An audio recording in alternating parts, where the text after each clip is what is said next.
Bonjour à tous, je vais vous dévoiler mon fantastique visage maintenant. Attention, attention, attention, c'est parti. J'ai un overlay spécifique à l'événement ici. Je suis très content de vous voir tous. Bienvenue. On est déjà plus de 60 personnes connectées sur les différentes plateformes. Je vois que Paul Alexandre est là. Bonjour Paul Alexandre. Donc Paul Alexandre est organisateur de Cloud Nord et on tient à le féliciter tous les organisateurs de Cloud Nord parce qu'ils ont travaillé énormément sur ces dernières semaines pour préparer cet événement et vous ramener tous ces intervenants. D'ailleurs, prenez le temps de remercier les intervenants parce que je peux vous dire que préparer les conférences comme ils le font, ça peut prendre 20 à 50 heures de travail et ils le font vraiment parce qu'ils sont passionnés et qu'ils ont envie de partager. Donc prenez le temps de remercier les speakers, remercier les intervenants. Tac, on va se mettre bien, nous dit cet utilisateur YouTube. Ça va être chouette. Ce matin, donc ce matin, sur la première moitié de la table ronde, on va d'abord faire le trois portraits pour comprendre les parcours de carrière des métiers du DevOps. Et on va enchaîner ensuite avec une table ronde qui a été sobrement intitulée Table ronde des décideurs IT. Alors les premiers intervenants sur les portraits, on va d'abord faire le portrait de Mathieu Corbin, qui travaille chez Exoscale. On va ensuite enchaîner avec le portrait de Jérôme Parnaudot, qui travaille chez Hippon. Et ensuite le portrait de Johan Lassorsa, Cinédied sur Twitter, qui travaille chez Microsoft. Et j'ai plein de questions à leur poser, ça va être super fascinant. Et vous allez pouvoir poser des questions vous aussi. N'hésitez pas au fur et à mesure des interventions. Chacun des portraits va durer 15 minutes. Posez toutes vos questions l'une après l'autre et on va essayer d'y répondre au fur et à mesure. Ou au moins à la fin, on prendra le temps de toutes les répondre. Pour la table ronde qui commence à 13h, je vais recevoir François Pro, qui est leader de la practice cloud chez Hippon, Giovanni Clément, qui est CTO chez ADO, Adrien Pessel, qui est le CTO de Claranet, et Soufiane Akif, qui est Cloud Manager chez AXA. Et on va essayer de comprendre avec eux c'est quoi les enjeux en termes de compétences et de RH des équipes cloud, que ce soit chez le client ou chez les prestataires. Et je pense que c'est vraiment 4 personnes qui ont une vision à 10,000 feet sur le sujet. On va apprendre beaucoup de choses tous ensemble, même si vous êtes déjà dans les métiers du cloud. N'hésitez pas à préparer vos questions et à les poster en commentaire. Bonjour Arthur qui nous rejoint, je suis très content de te voir. Euh, Arrêtez de me faire des compliments en commentaire, c'est gênant. N'hésitez pas du coup à poser vos questions, à mentionner des gens. Est-ce que vous allez bien? Est-ce que vous me recevez bien? Est-ce que le son est bien? Est-ce que l'image est bien? N'hésitez pas à me l'indiquer en commentaire. Tac, tac, tac. Yes. La latence normalement est largement inférieure sur Twitch. Et Paul Alexandre, je veux bien que tu me dises si tout se passe bien côté Rémo aussi. Tout est beau, bonjour, préparez vos questions et mentionnez. Le son et l'image sont top. Tout est clean, super cool. La latence sur Twitch a l'air un petit peu supérieure d'habitude, mais c'est cool. Et bienvenue aux nouveaux followers, bien sûr, qu'on a, qui s'appelle Diachin. Bienvenue à tous. On va commencer avec le portrait de Mathieu. Est-ce que tu es prêt, Mathieu? Fais-moi un pouce en l'air, je te fais monter sur la scène. Ouais, Mathieu est prêt. Salut, Bienvenue, Mathieu. merci, on m'entend bien, j'espère. On t'entend super bien. Super. Euh, la conf est ici, tout le monde est là, on me dit. Hop, il se passe les liens. Quel est le rôle du développeur Big Data? Alors, Mathieu, pour t'introduire, pour te présenter, je voudrais d'abord dire que tu travailles chez Exoscale. Et pour les gens qui ne connaissent pas, Exoscale, c'est un cloud provider alpin. Est-ce que ça te plaît comme définition? On peut dire ça, oui, c'est parti de la Suisse. Aujourd'hui, on est un peu plus développé en Europe. On a 6 zones en Europe. Mais en effet, Ouais. à la base, le cœur, on va dire, d'Exoscale est toujours en Suisse. Alors, dans les sujets qu'on on va aborder le fait que l'open source t'a permis d'avoir ce job-là. On va aborder le fait que tu travailles en remote. Tu as vécu à Nancy, à Lyon et à Grenoble. J'en déduis donc que tu n'es pas un fan de planche à voile ou de voile de manière générale. Non, on me verra jamais sur un bateau. En plus, Tu ne j'ai verras mal de jamais mer. sur un bateau. Voilà. Ou si c'est arrivé, ça s'est mal passé. Et il faut aussi savoir sur toi, avant de commencer dans ton portrait chinois, que tu aimes la programmation fonctionnelle. Oui, J'ai entendu Clojure en indispensable dans ta trousse à outils. c'est ça, parce que on pourra en reparler, mais une grosse partie d'Exoscale est écrite en Clojure. Une grosse partie d'Exoscale est écrite en Clojure. Mais en vrai, on peut commencer avec ça tout de suite comme question. Est-ce que Exoscale est écrit en Clojure à cause de toi ou est-ce que tu es allé chez Exoscale parce que c'était écrit en Clojure?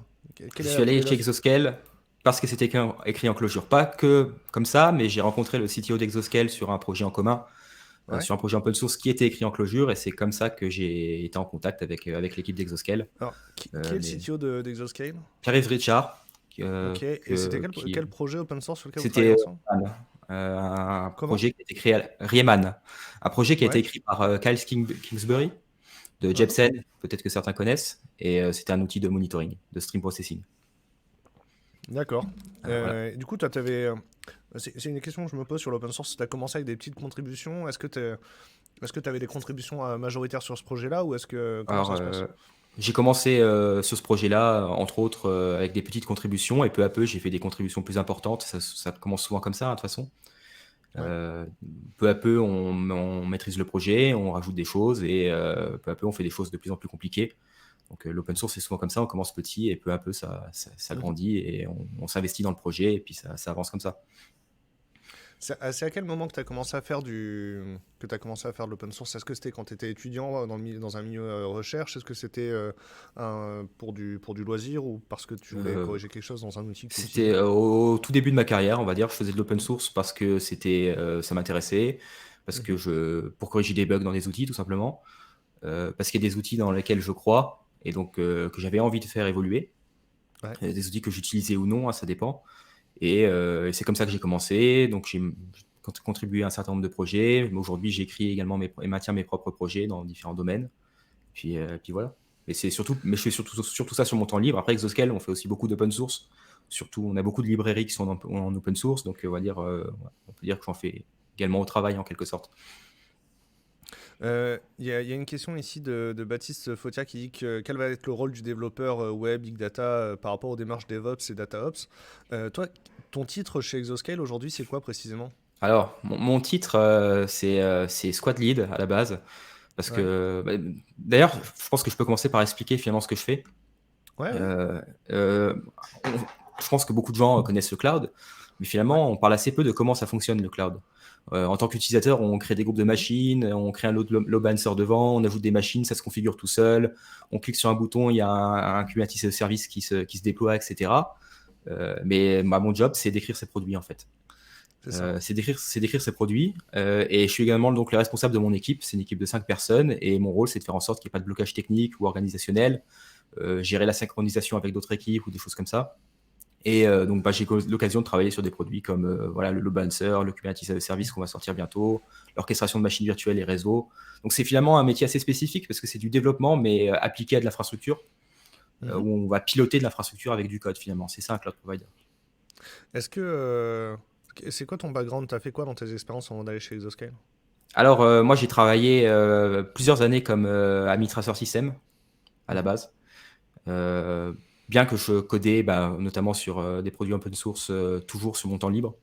Mhm. J'ai toujours codé, même quand je faisais de la Min 6.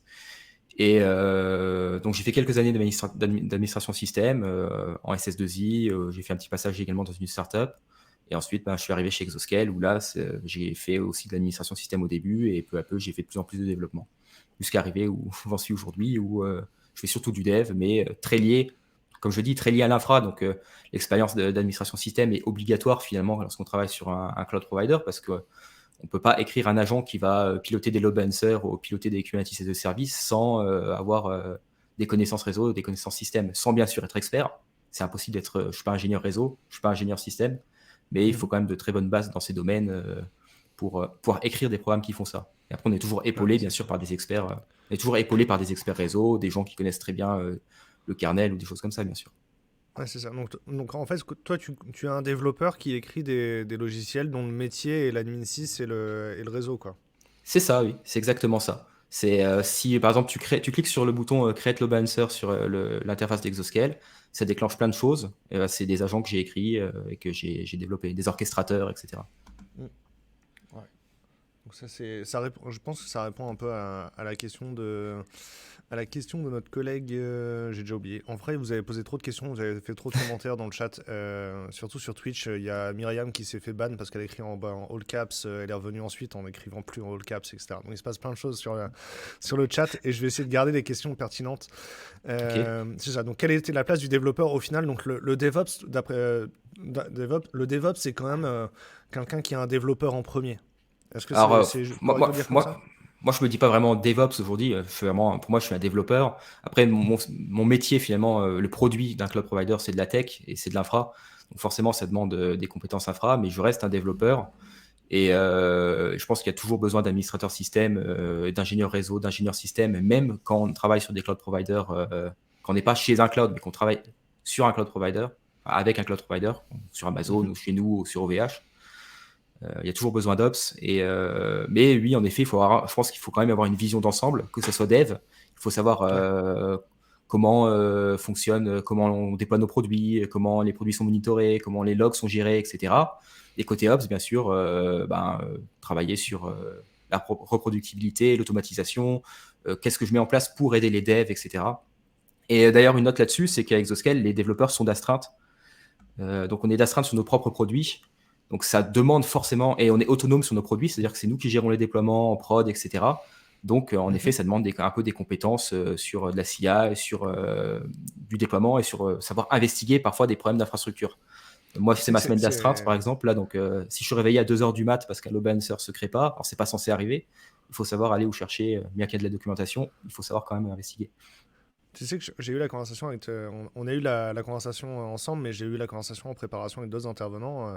Les astreintes, pour toi, elles sont rémunérées.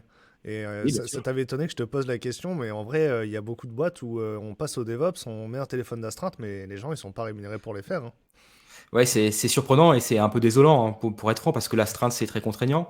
C'est quand même des semaines où il faut pouvoir répondre rapidement Ouais. en cas d'accident. On peut pas aller, je peux pas aller faire du ski ou je sais pas où. Enfin là, de toute façon, on est confiné, donc il n'y a pas de problème. Mais on va dire en temps normal, l'astreinte, c'est quand même très très contraignant et c'est normal que ça soit rémunéré. Si on est réveillé pendant la nuit, c'est normal d'être payé également. En plus, on va dire avec des heures supplémentaires, avec des majorées, on va dire, parce que Ouais. c'est de la fatigue, il faut du repos, il faut des heures de repos, etc. On peut pas faire de l'astreinte, on peut pas organiser de l'astreinte à l'arrache comme ça. Moi, j'y crois pas. Enfin, L'astreinte, pour ceux qui en ont jamais fait aussi, j'imagine que t'es pas non plus seul sur le problème. Si le problème est important, tu peux faire intervenir d'autres oui, personnes. bien sûr. Alors, moi, je suis d'astreinte côté dev. Il y a aussi de l'astreinte côté ops. Mhm. C'est pas exactement les mêmes alertes qui sont routées aux mêmes endroits. Et bien sûr, je peux appeler mon collègue Ops qui peut lui également m'appeler. Et ensuite, il y a même de l'escalation, donc des personnes qui sont encore joignables au-dessus si vraiment il y a plus, enfin, s'il y a un très gros problème, on peut alerter un certain nombre de personnes. Euh, ouais, ça c'est cool. On a des questions sur quelle est l'ambition d'Exoscale, sachant qu'il doit être difficile de se positionner par rapport à des mastodontes. Est-ce que tu Alors, sais nous raconter l'histoire d'Exoscale là-dessus? alors ça, oui, ça a commencé il y a déjà quelques années, hein, bien avant que j'arrive, vers 2013-2014. Peu à peu, ça a évolué. Récemment, on a vraiment travaillé sur notre stack interne pour nous permettre de sortir beaucoup plus rapidement les produits. C'est pour ça qu'on a sorti, notamment l'année dernière et cette année, un certain nombre de produits comme le load balancer, le Kubernetes Service qui arrive bientôt. Ça, c'est des produits qu'on a sortis très rapidement grâce à notre stack interne. Et l'ambition, finalement, c'est quoi? C'est de proposer une alternative au cloud américain, bien sûr. Ouais. Parce que les clouds américains, ça Eh, marche, mais je est-ce que pense qu'on c'est un peut de tes monter collègues, des Sébastien alternatives. Pité? Oui, c'est un de mes collègues. Parce que Sa réponse est comique, effectivement. ok, mais en Tu vas effet, pas eu le mais temps de la lire, effectivement, voilà, c'est euh, ça. Oui, pour lui, là, tenter de effectivement, conquérir le là, monde comme Minus et Cortex, c'est ça. Mais c'est en ça. restant compliant RGPD. C'est sa Bien sûr, réponse. RGPD, mais également avec une proximité avec nos clients. On a, je pense, un très bon support où les équipes tech, donc par exemple moi, on est directement de support, facilement Mhm. accessible avec des produits simples d'utilisation, du bon tooling également, des intégrations dans le tooling existant, très très bonnes. Donc je parle de CLI, Terraform, etc., hein, Packer, tous les outils comme Ouais. ça. Donc le but, c'est de monter une stack cohérente et simple d'utilisation. Je pense que où les produits s'imbriquent bien entre eux. J'imagine aussi que vos produits sont un peu moins grand public. Du coup, vous avez une relation un peu plus proximité avec chacun de vos clients, quoi. C'est ça, oui. C'est sûr qu'on a moins d'utilisateurs qu'AWS ou Google. Ça, on le cache pas. On n'a pas Mhm. la même taille, hein. C'est normal. Mais on essaie vraiment de mettre l'accent notamment sur le support. C'est quelque chose de très important, je pense, aujourd'hui dans les entreprises. J'ai travaillé, avant Exoscale, j'ai travaillé, hein, sur des clouds où le support était pas terrible et c'est quand même parfois très contraignant. Quand on envoie un message au support et que ça met une semaine à répondre, c'est un problème. Alors, j'ai eu la conversation aussi. Donc, toi, tu as décidé d'aller chez un cloud provider, mais dans notre conversation sur le sujet, le remote pour toi, c'était important.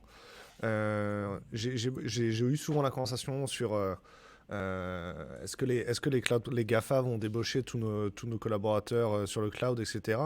Toi, c'est pas le fait d'être cloud provider qui t'a fait partie enfin, c'est pas le fait d'aller chez un cloud provider qui t'a motivé, c'est surtout la qualité de vie que tu arrives à avoir Alors, sur le projet. alors, pour le remote, moi, c'est parce que j'habite, on va dire, à la campagne, entre guillemets, Ouais. à côté de la Chartreuse, d'ailleurs. Et ben, j'avais pas envie voilà, de déménager ou de faire des allers-retours en ville, etc. Ça m'intéressait pas. Mhm. Bah, pourquoi j'ai rejoint Exoscale finalement? Moi, le remote, ça me dérange pas. Je trouve que c'est une bonne façon de travailler. À Exoscale, beaucoup de monde est en remote. Rien que dans mon équipe, par exemple, on est 5 personnes. Il y a moi depuis la France, une personne au Portugal, une en Ukraine, une en Suède, une aux États-Unis.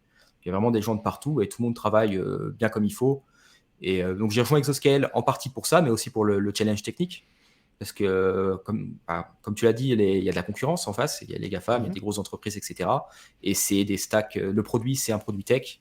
J'ai été utilisateur de cloud, donc finalement, je sais ce que je voulais. Enfin, on sait ce qu'on Mhm. veut finalement comme produit. Et c'était le challenge technique de gérer des grosses infrastructures, des produits assez complexes, mais tout en étant une petite équipe finalement. C'est ça qui est super intéressant, je pense, au quotidien. Il y a une question de Myriam parce que toi, effectivement, du coup, tu as acquis le jeu de compétences nécessaires pour faire du cloud au fur et à mesure de ta carrière, mais est-ce que c'est possible en formation initiale d'apprendre le cloud est-ce qu'on peut faire des modules pour apprendre le cloud en cours? Alors, je pense que oui. Moi en tout cas, quand j'étais à la fac, c'est pas si vieux que ça, hein, c'était il y a 6 ans par exemple. Je suis encore assez junior. J'avais des modules cloud. J'ai fait de la WS à l'école. Mhm. Avec voilà, des simple queues, etc., des machines virtuelles, enfin bref, de l'infra, même du Hadoop, ou des choses comme ça, j'en ai fait à Mhm. l'école. Donc pour moi, ça, oui, on peut faire du cloud à l'école, on peut faire venir des intervenants. Je pense que c'est un truc parfois ce qui manque dans certaines formations, notamment en France, c'est faire venir des intervenants externes qui présentent, on va dire, les façons de travailler en entreprise, le cloud. Alors, l'utilisation du cloud, après, développer des produits cloud, là, c'est quand même très spécifique, parce que ça, c'est assez complexe. Mais oui, clairement, sur Ouais. l'utilisation du cloud, il faut, euh, il faut faire venir des intervenants pour présenter ça, clairement. Il y a une question de Baptiste qui est assez précise. Est-ce que tu as déjà entendu parler de Pulumi où on Oui, peut coder son infra? C'est cool. jamais Qu'est-ce que tu en essayé. penses du coup? Il demande ce que tu as un avis. Est-ce que c'est un outil plus pour les devs ou plus pour les ops? Est-ce que tu as un avis là-dessus? Alors, j'ai jamais essayé, donc je peux pas dire, mais pour moi, ça se mettait plus en concurrence avec de l'Ansible ou du Terraform, etc. Mais je peux pas aller dans le détail parce que je l'ai jamais utilisé. Mais en effet, j'en ai déjà entendu parler, mais j'ai pas eu le temps D'accord. de trop creuser ce sujet-là en particulier. Ok. Ok, super cool. Si vous avez une dernière question pour Mathieu, on va pouvoir y aller. Myriam dit que si tu as les fibres pédagogiques, tu peux la contacter. Elle cherche des intervenants sûrement pour les psys et pour Wiz. Un Wiz, Pourquoi une journée pas? qui commence Wiz the Café. En tout cas, oui, c'est une chouette réponse. Pendant que vous posez vos dernières questions, comment est-ce qu'on candidate chez Exoscale? Est-ce que vous recrutez ou est-ce qu'on vous retrouve aux annonces? Alors, on a les annonces sur le site web. Là, de mémoire, on recrute encore. Je peux même aller voir, hein, finalement. Je vais, Ouais. je vais- C'est vrai que j'aurais dû ouvrir la page avant, ça aurait été mieux, mais on a une page jobs en gros sur exoscale.com/jobs. On met les positions qui sont ouvertes.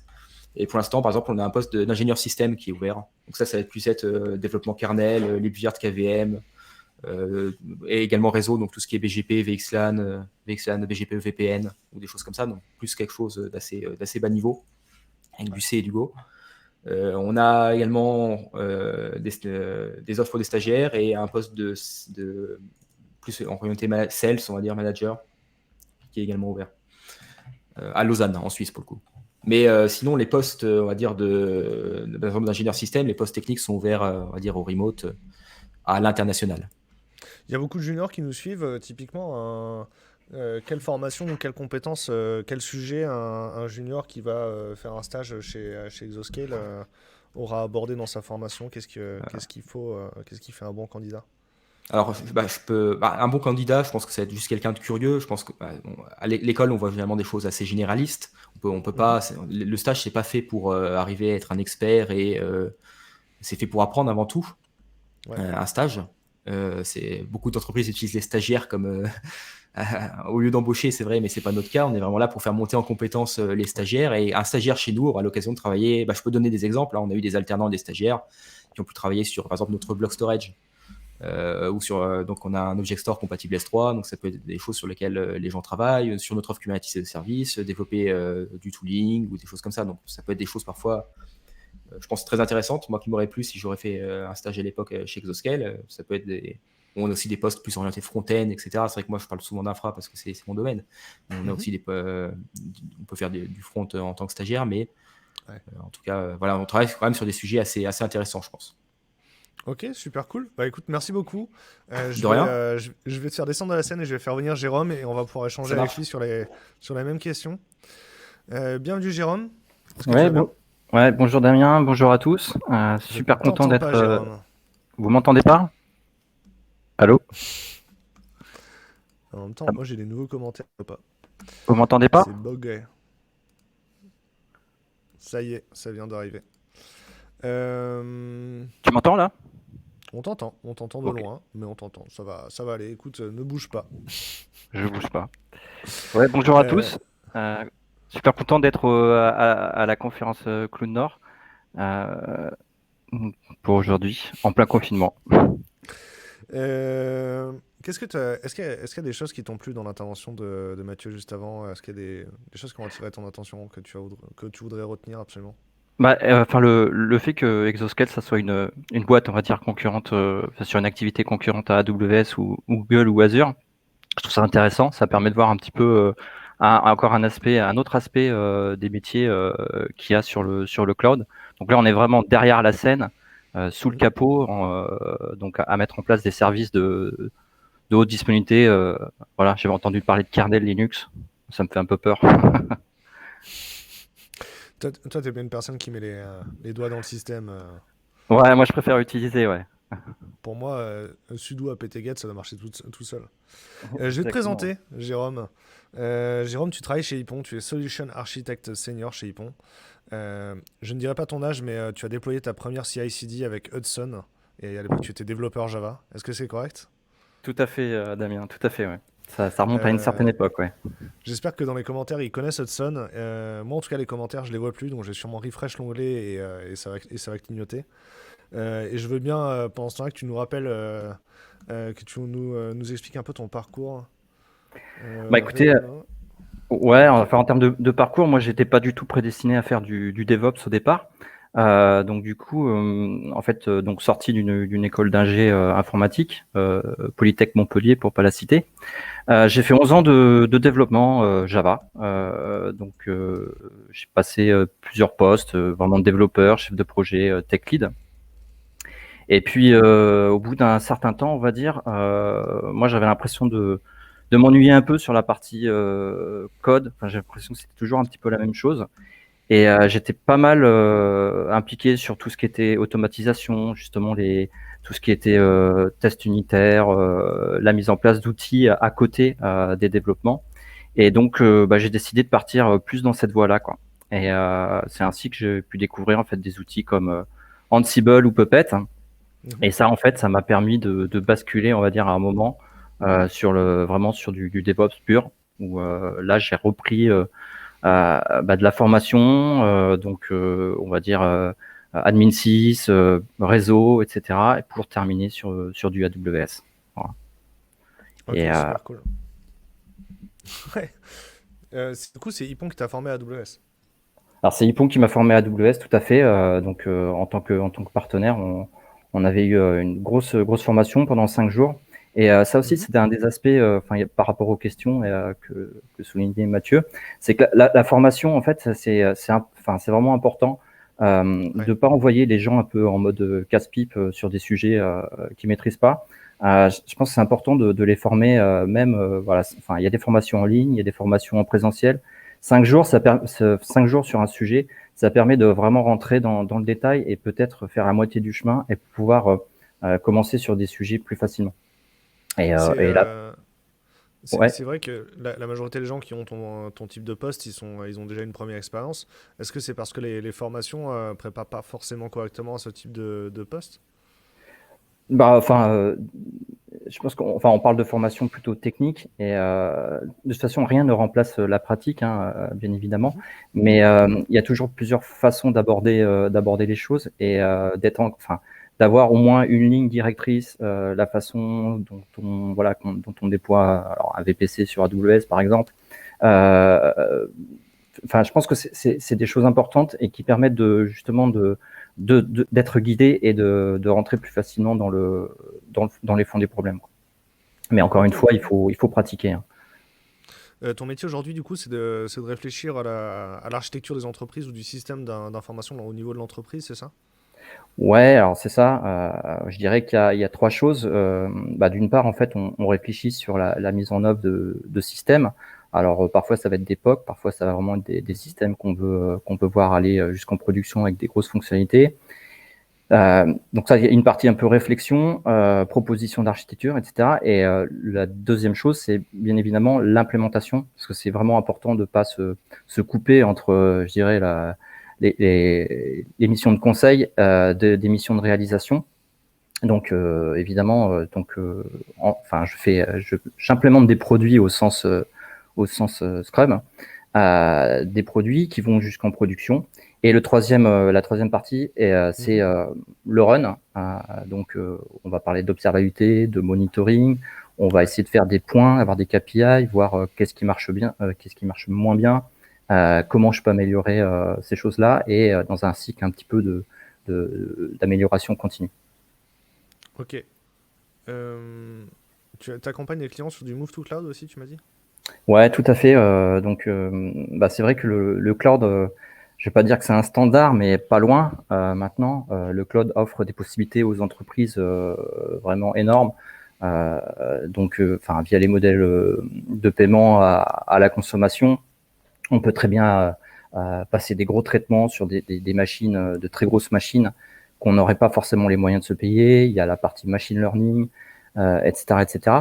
Et du coup, le move to cloud, c'est pas un buzzword, mais c'est quelque chose qui se passe de plus en plus. Et donc surtout pour des grosses entreprises, il y a un réel intérêt à passer là-dessus, quoi. Et effectivement, donc move to cloud, ouais. C'est une question que je vais lancer en sondage sur Twitch, c'est savoir si et vous pouvez m'indiquer en commentaire les personnes qui nous regardent, ça m'intéresse de savoir si votre entreprise elle est déjà dans une stratégie de move to cloud ou si c'est quelque chose qui va qui va venir, qui va arriver.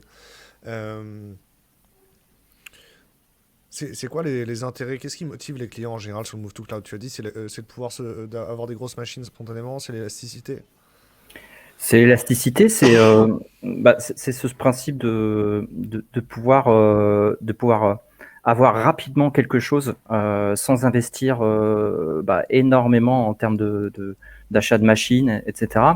Par contre, effectivement, je veux dire, ça ne fait pas tout. Il y a quand même c'est vrai que les données elles sont plus présentes chez vous, mais chez un provider. Donc il y a un rapport par rapport à ça qu'il faut prendre en compte. Chaque entreprise n'a pas forcément les mêmes contraintes. Voilà. Après, je veux dire, c'est depuis quelques années, je veux dire, il y a eu pas mal de freins au départ pour faire passer sur le cloud. Il y a de plus en plus d'entreprises qui passent sur le cloud, évidemment. Je pense que maintenant, c'est devenu un standard. La sécurité, c'est quelque chose dont on parle assez souvent. On a entendu parler d'attaques diverses et variées contre des grosses sociétés françaises notamment. Et effectivement, le cloud, par exemple, c'est un outil qui peut aider les entreprises à se protéger de ce genre de problématiques-là, parce que tout le monde n'a pas le moyen de se payer un boîtier Arbor ou ce genre de choses. La sécurité, c'est un sujet qui est devenu de premier plan cette année. Il n'y a plus une seule entreprise qui est à l'abri d'un ransomware, par exemple, c'est ça? Exactement. Moi, je pense que, les attaques sur ransomware, malheureusement, on entend souvent en parler. Voilà. Attention, je dis pas que le cloud se protège de toutes les attaques, hein. Bien entendu, il faut, c'est comme tout, il faut de l'expertise, de prendre les choses sérieusement, isoler ses données sensibles, ce genre de choses, contrôler ses accès, hein. Enfin, le cloud ne révolutionne pas les bonnes pratiques qu'il y a déjà en place sur les on-premise, mais c'est juste la continuité et la possibilité d'avoir accès à je dirais des ressources qu'on n'a pas forcément le moyen de se payer à l'échelle d'une petite entreprise. Donc si je résume un peu ton parcours de carrière, au début tu étais développeur et tu t'es intéressé à la CI, c'est ce qui t'a fait mettre un pied vers le DevOps. Et dans un second temps, la formation AWS qui t'a poussé vers le cloud et aujourd'hui tu peux conseiller les entreprises sur la matière. Est-ce que j'ai bien résumé? Ouais, tout à fait, ouais. Et C'est quoi puis, ta recommandation aux personnes qui voudraient faire le même parcours de carrière que toi? C'est quoi les éléments clés à pas rater, les bons choix de carrière à faire? euh, alors enfin, difficile question. Déjà, je pense que, comme je disais, il faut commencer peut-être par une première formation initiale pour avoir en fait peut-être le minimum de bagages. Par ailleurs, ensuite, une première expérience. Donc, on parlait de stage, d'alternance. Ça, c'est vrai que enfin, je dirais que c'est le meilleur compromis parce que on rentre dans le cadre d'une entreprise, on a un vrai contexte, on a des vraies problématiques, je dirais métiers Ouais. pour la mise en œuvre de choses. Et puis derrière, en fait, il faut, je dirais, curiosité, veille technologique, avoir envie ouais, c'est ça, curiosité, veille technologique et enfin, il y a tellement de domaines dans le cloud que c'est difficile de dire dans quel. Il y a la partie pipeline, par exemple, ça c'est quelque chose, voilà, enfin, qui est là aussi un standard. On le déploie plus à la main depuis longtemps. Il y a la partie gouvernance, la partie haute disponibilité, comment je fais pour mettre en place des applications résilientes, voilà, et puis sécurité et run. Mais ça, en fait, ça vient aussi avec l'expérience. Ok. Vous allez pouvoir poser vos dernières questions à Jérôme. On va avancer sur l'interview de Johan ensuite. Il y a une remarque qui vient depuis le Rémo, les gens dans la salle chez Cloud Nord qui nous regardent via l'iframe YouTube, qui fonctionne normalement bien, qui dit que la question de la sécurité aujourd'hui, c'est plus de est-ce que l'on va être attaqué, mais c'est plutôt quand est-ce qu'on va être attaqué et comment on va répondre. Est-ce que c'est vrai que tu constates ça chez des clients? C'est-à-dire que les clients, ils vivent encore dans le déni, ils se disent qu'ils vont pas être attaqués, ils n'ont pas décidé encore si formellement on va public dès qu'on a une fuite de données, par exemple? Euh, Écoute, enfin, en plus, enfin, c'est un sujet assez sensible, donc on n'a pas forcément le droit d'en parler, mais je, je, je pense qu'effectivement, il y a quand même une prise de conscience, notamment au niveau du secteur bancaire, au niveau du secteur bancaire, euh, de ces problématiques-là, ouais. Ouais. Et Ouais. le fait que enfin, les grosses SEN qui se font attaquer, ça prouve bien que enfin, ça touche tout le monde et pas que les métiers, ça c'est aussi les artisans, enfin les métiers de l'informatique en général. Ok. Est-ce que tu veux un mot de la fin pour conclure? Écoutez, là comme ça non, mais il y a un programme de stagiaires en ce moment chez Ypon. Donc, Emmanuel, elle vous a mis en commentaire sur LinkedIn le lien vers vos annonces de stage. Et vous recrutez toujours toute l'année. On m'a dit en coulisses que vous aviez plus que doublé le nombre de cloud engineers chez Ypon cette année. ouais. Donc, vous ne vivez pas la crise sur cette matière-là. Et vous pouvez aussi retrouver les annonces de Ypon sur Wheel of Death, vu que Emmanuel les met régulièrement. Et on est très content pour ça. Merci, Emmanuel. C'était super cool. Merci, Jérôme. Mais je t'en prie. Et Bonne Johan, continuation à tiens-toi prêt, tous. tu montes sur la scène, Johan. Hop, bienvenue, Johan. Hop, alors je ne t'entends pas, mais c'est peut-être moi encore qui ai le souci. Ça va venir ensuite au bout d'un moment. Et je vais regarder si on t'a pas mis.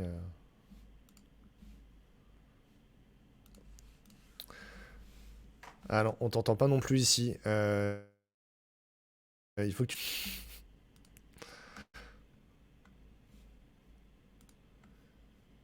Alors, et en plus, je vais te mettre ton micro à fond dans le doute.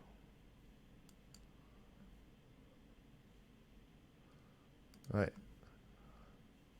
Ouais, il est pas en mute, hein. C'est juste l'entrée son qui est pas bonne. T'as bien mis l'autorisation pour accéder au micro, etc. dans le browser? Attends, j'essaie de te faire monter, redescendre ou faire un reload sur ton onglet.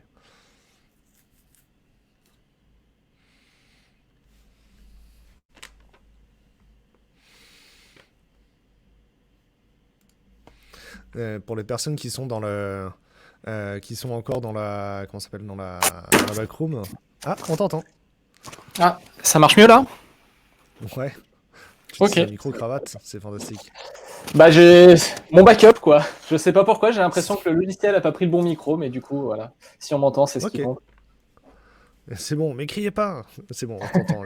On a le feedback dans le chat, ils nous entendent. Ok, Johan. Johan, j'ai fait des recherches sur toi et je crois que tu n'aimes pas non plus la planche à voile parce qu'en dehors de Grenoble, on t'a aperçu à Montréal seulement. Et pourtant, alors pas la planche à voile, mais je fais du wakeboard assez régulièrement à côté de Tu Grenoble. fais du wake? Il y a du câble Ouais. Il y a à un côté de câble à Grenoble, 35, genre à un quart d'heure de chez moi. Quand c'est l'été, je vais au câble tous les dimanches, mais c'est ma femme qui fait du câble. Moi, je reste sur la berge avec mon chien. Et je ne dirais pas ton âge non plus, par contre, tu as fait du flash en production. Du flash en production, non. On a dû mal te renseigner. Non, c'est ce que tu as écrit sur ton LinkedIn, mais c'est pas grave. Si tu as mentionné la technoflash sur LinkedIn, c'est ce que j'ai trouvé de plus compromettant. Mais c'est pas Ah grave. oui, mais ça c'était quand j'étais étudiant. Après, C'est quand tu étais étudiant. Est-ce que je peux résumer ta carrière en disant que tu as été un ingénieur R&D pendant un bon bout de parcours et que tu es passé chez Criteo et aujourd'hui tu es développeur cloud développeur advocate chez Microsoft. Est-ce que c'est correct? c'est un bon résumé. J'ai fait aussi quand même quelques années du coup chez Thales en service Ouais. du coup où j'ai travaillé dans pas mal de sociétés. Mais c'est un bon résumé de mon parcours. Je me suis trompé ce matin, j'ai dit que tu étais cloud développeur architecte. Est-ce que tu veux expliquer rapidement c'est quoi un développeur advocate ou un cloud développeur advocate, au moins du point de vue de Microsoft? Ouais. Alors du coup, mon rôle chez Microsoft, si j'essaie de le résumer en quelques mots, c'est d'aider les développeurs à réussir leur projet cloud. Et pour ça passe par plusieurs choses. La première chose, c'est d'être le premier développeur à jouer avec nos propres services cloud pour pouvoir remonter du feedback aux équipes, pour pouvoir éprouver les docs aussi, les améliorer s'il y a besoin. Donc voilà, d'être le premier un peu à essuyer les plâtres. Et derrière aussi, une deuxième partie de mon rôle, c'est de garder un lien avec les communautés de développeurs pour pouvoir remonter les besoins aux équipes de chez nous, les problèmes aussi, et les aider autant que je peux à réussir leur projet. Mhm. Est-ce que j'ai l'impression qu'il y a un peu une guerre entre les advocates et les évangélistes. À quel moment on est advocate, à quel moment on est évangéliste, ou est-ce que c'est juste de la taxonomie, de l'étymologie un jeu de mots? Alors moi, je dirais que c'est pas que un jeu de mots. Pour moi, en tout cas, alors après, je sais que tout le monde a un peu des définitions différentes sur ces types de postes, mais pour moi, il y a quand même une différence claire entre les évangélistes et les advocates. Pour moi, les évangélistes, en fait, ça fonctionne que dans un seul sens, dans le sens où, en général, c'est la communication qui part plutôt de la société et qui va vers les communautés de développeurs, donc on va prêcher la bonne parole. Et c'est pas vraiment comme ça que je vois mon rôle. En tout cas, moi, je me vois plus dans un rôle en tant que passerelle pour aller dans les deux sens. Alors, bien sûr, je vais aussi faire un peu ce que fait l'évangéliste, c'est-à-dire aller dans des confs, présenter des produits, des fois, même si je vais souvent l'aborder plus du côté de la tech. Moi, personnellement, j'ai rien à vendre et c'est pas mon rôle et je suis très mauvais là-dedans. C'est plutôt mon rôle, c'est d'aider. Mais du coup, là où ça va faire la différence avec les évangélistes, c'est que je vais aussi aller dans l'autre sens, c'est-à-dire que je vais être plus proche, en tout cas dans mon sens, des développeurs pour remonter l'information du côté des équipes produits pour aller essayer de bouger les choses quand il y a besoin, pour s'il y a des problèmes justement, s'il y a des feedbacks, s'il y a des trous dans la raquette quelque part ou s'il y a des outils à améliorer. Donc voilà, c'est vraiment cet aspect un peu retour qui est important et pour moi on n'a pas dans la notion d'évangéliste. À quoi ça ressemble son premier jour en tant que Microsoftie? Est-ce que c'est vraiment une entreprise un peu différente de ce dont on a l'habitude en France? Pour moi, ouais, c'était un peu particulier. Bon, déjà parce que je suis en full remote, que tous mes collègues, en tout cas qui sont dans mon équipe en France, sont plutôt à Paris et moi je suis à Grenoble. Donc le premier jour, alors bien sûr, je suis allé, c'était encore possible à l'époque, c'était il y a un peu plus d'un an et demi maintenant, je suis allé à Paris pour quand même rencontrer un peu mes collègues et les voir au moins une fois en vrai avant de passer derrière la caméra. Et donc ouais, on fait visiter les locaux. Comme on est une toute petite équipe de Cloud Advocate en France, on est 4, forcément, on se sent un peu isolé dans le sens où, en fait, toute notre équipe, au sens plus large, nos chefs, ils sont, on est distribués un peu partout sur la planète.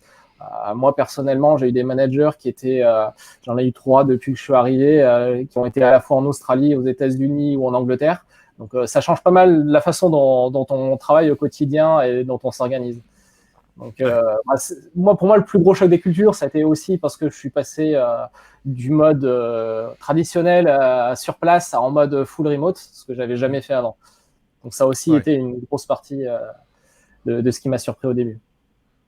Est-ce que le remote, ça t'a motivé à prendre ce poste-là ou le poste en soi suffisait déjà? Alors moi, c'est surtout que c'était un poste déjà où il y a quand même très peu de postes ouverts. Il y a peu de gens aussi qui postulent ou qui recrutent là-dedans. Et comme c'était quelque chose qui m'intéressait et que j'avais pas non plus envie de quitter ma région grenobloise, le remote, c'était un peu la seule solution. Et j'étais aussi curieux d'avoir envie d'avoir une expérience pour voir comment ça se passait d'être en remote. Est-ce que tu penses que le remote, c'est le sujet de 2020, ça va devenir le sujet de 2021? Les gens qui ont une expérience aujourd'hui, il faut leur proposer du remote pour les débaucher? Alors, je pense que ça va devenir, et c'est en train de devenir de toute façon, de manière même un peu forcée, le sujet du moment, parce que de toute façon, on est bien obligé si on veut pouvoir continuer à travailler. Mais c'est surtout que je pense que ça va peut-être décoincer pas mal de choses dans des entreprises qui étaient complètement réfractaires au remote et qui ont dû y passer par la force des choses pour voir que finalement, c'est pas si pire, que les gens continuent de bosser, qu'ils passent pas la journée à jouer à la Xbox ou je ne sais quoi, et que finalement, ça se passe pas si mal. Ça demande certes un changement peut-être d'organisation, ça demande peut-être d'adapter des choses, mais finalement, les gens peuvent continuer à bosser et ça permet aussi surtout d'ouvrir pas mal d'opportunités en termes de recrutement. Ça veut dire qu'on n'est plus lié à la région où on a sa société, où on a son siège pour pouvoir aller chercher des gens. On entend toujours les sociétés se plaindre de se dire on trouve personne, il n'y a pas de développeurs, on n'arrive pas à trouver des gens compétents. Si déjà on passe en remote, on s'enlève une grosse partie du problème. Même si on élargit, par exemple, juste à la France pour des sociétés françaises sans aller chercher partout dans le monde, déjà, on s'ouvre beaucoup de possibilités. Et je pense que ça risque de changer pas mal de choses aussi pour les développeurs qui ont pu goûter un peu à tous les bénéfices qu'on a à travailler en remote, à finalement se dire que c'est peut-être un mode de vie qui peut leur correspondre ou auquel ils n'avaient pas forcément pensé avant, ou même se dire, moi, avant, je faisais déjà un peu de télétravail, c'était un jour par semaine. Passer en full remote, ça change quand même pas mal de choses. Et pour finir, il y a quand même beaucoup de bonnes choses à apprendre et j'imagine j'espère en tout cas que ça risque de changer pas mal de choses pour la suite, quoi. Il y a Sébastien qui avait réagi, Sébastien Blanc, que tu connais sûrement, qui a réagi à ton commentaire entre les développeurs advocate et les développeurs évangélistes. Il demande à quoi sert un DevRel du coup. Est-ce qu'il est entre les deux, le DevRel? Pour moi, développeur relation, c'est le domaine au sens général qui regroupe justement tous les métiers qui tournent autour du lien entre des gens qui travaillent dans le domaine des relations. Ça peut aller, d'ailleurs, ça peut inclure le marketing, parce que le marketing fait partie justement du DevRel au sens large, même si c'est pas forcément mes plus grands copains, pour être honnête. Mais voilà, pour moi, développeur advocate et évangéliste, ça fait partie de la discipline de développeur relation au sens général. En tout cas, c'est comme ça que je le vois. On a des questions qui viennent de l'audience chez Cloud Nord. Par rapport au remote, est-ce que le management Microsoft a mis en place des pratiques spécifiques de suivi? Alors, de suivi, non, pas particulièrement. Par contre, l'équipe dans laquelle je travaille a été full remote depuis le début parce qu'on a vraiment une équipe globalisée dans le monde entier depuis en tout cas que j'ai rejoint. Moi, je l'ai toujours connu comme ça. Donc, c'était d'ailleurs quand j'ai rejoint une des rares équipes chez Microsoft qui était entièrement full remote, donc qui avait développé une culture un peu spécifique, même au sein de Microsoft par rapport à ça.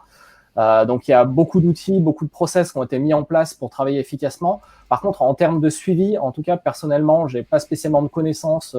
Si par suivi, on entend des outils de tracking pour savoir combien de temps on passe ou des choses comme ça, personnellement, j'en connais pas. Et je sais que de toute façon, il y a beaucoup de gens dans mon équipe qui n'installent même pas forcément les outils nécessaires à ça sur leur machine, qui ont des outils complètement hors du réseau, même Microsoft. Donc, de toute façon, on ne pourrait pas les traquer. Donc, Paul Alexandre nous demande aussi, je pense que c'est une question qui vient de Cloud Nord, est-ce que du coup tu vas dans des coworking ou dans des lieux en dehors de chez toi pour travailler également? Alors c'était quelque chose que je pensais avoir besoin de faire absolument avant de passer remote, où je m'étais bien renseigné pour avoir tous les lieux de coworking. Et au final, 1 an et demi après, j'ai jamais mis les pieds pour l'instant dans un lieu de coworking. Ça n'empêche pas que ça me plairait bien. Mais pour le coup, en fait, déjà, juste de ne pas avoir à faire de trajet finalement, et je trouve que j'ai déjà pas mal d'interactions au quotidien avec mes collègues ou même avec d'anciens collègues pour ne pas avoir finalement le besoin de me dire il faut quand même que je vois des gens en vrai parce que sinon je vais péter un câble, quoi. Ouais, Ce qui était ma vision avant de travailler en remote. Je me disais non, ça va juste pas être possible parce qu'à la base, je suis quelqu'un qui aime beaucoup travailler en personne et finalement, je me suis dit ça fonctionne aussi bien ça. Je vois que François est arrivé pour la table d'après. François, je suis content que tu aies pu nous rejoindre. Et fais attention au contre-jour, François. Tu as complètement un contre-jour déjà. Johan, comment on résume ton parcours de carrière, les éléments clés de ta carrière, les décisions clés que tu as fait ou que tu recommandes aux gens qui voudraient avoir le même job que toi de faire en fait? Alors, pour faire ce job-là, moi, je suis quand même tombé dedans un peu par hasard.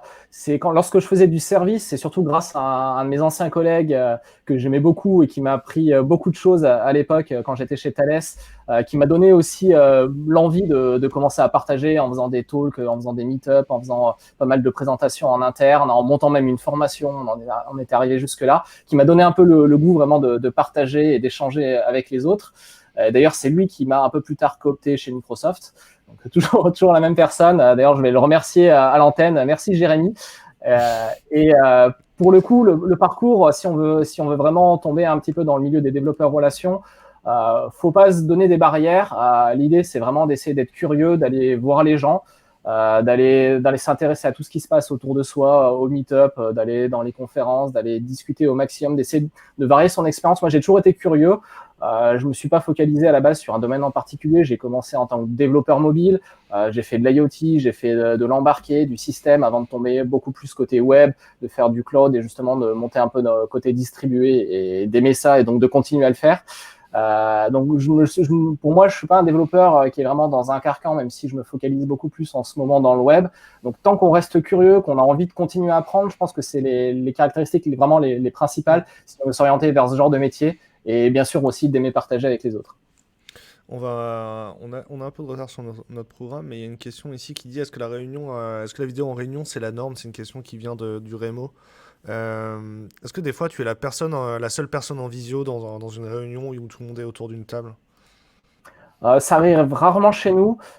Comme je disais, il y a quand même beaucoup une culture du remote, donc les gens ont tendance par défaut à mettre la caméra, sauf si de toute façon on est dans un meeting où il y a 200 personnes où ça sert à rien, mais en général quand on fait des meetings, c'est plutôt avec une équipe restreinte, on est toujours moins de 10, et en général on met la caméra, sauf si pour raison personnelle on peut ne pas la mettre. Par exemple, je crois que ça doit être la seule fois où j'ai dû couper ma caméra la semaine dernière. J'ai rien dormi à cause de mon petit de 2 ans, j'avais une tête juste horrible, je voulais pas forcément que mes collègues voient ça, donc je me suis mis off caméra et en général ça gêne pas. Enfin voilà, on sait que si quelqu'un coupe la caméra, il a des bonnes raisons de le faire. Mais de manière générale, la norme c'est plutôt tout le monde est visible et ça facilite les échanges, je trouve aussi. Il y a une question que j'ai envie de te poser, c'est est-ce que le fait d'être cloud native ou moins de faire le move to cloud, ça facilite le télétravail?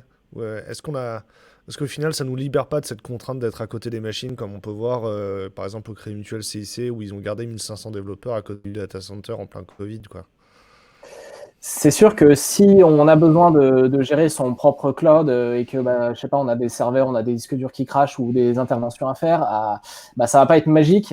Si une partie du métier de la société, c'est de gérer des infrastructures, on va être obligé d'avoir des gens sur place. Alors forcément, lorsqu'on est en cloud, on s'abstrait de ce genre de problème et on peut tout faire à distance. Donc, c'est aussi une facilité, forcément, pour pouvoir faire du remote. Ok, super cool. Est-ce que tu veux garder un mot de la fin? Est-ce que tu veux que je te donne le mot de la fin? Pas spécialement. Merci de m'avoir invité, en tout cas. Ok, on est super content de t'avoir reçu. On va passer à la table ronde suivante. Merci beaucoup. Je vais te faire redescendre et je vais mettre le bandeau pour faire monter tous nos intervenants sur la scène. Et avant, je vais mettre le teaser. En tout cas, merci beaucoup à tous les gens qui nous regardent depuis le début et aux gens qui nous rejoignent. N'hésitez pas à relayer la table ronde qui sur les réseaux sociaux pour que les gens la découvrent. Elle est vraiment ouverte à tout le monde et vous pouvez la partager. Je mets tout de suite le bandeau et la vidéo.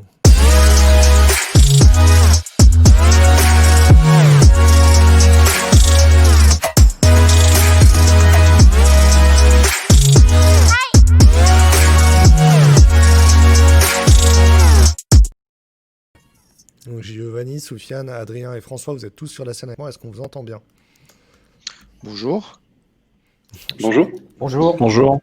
Allez, hop, c'est parti, on vous voit.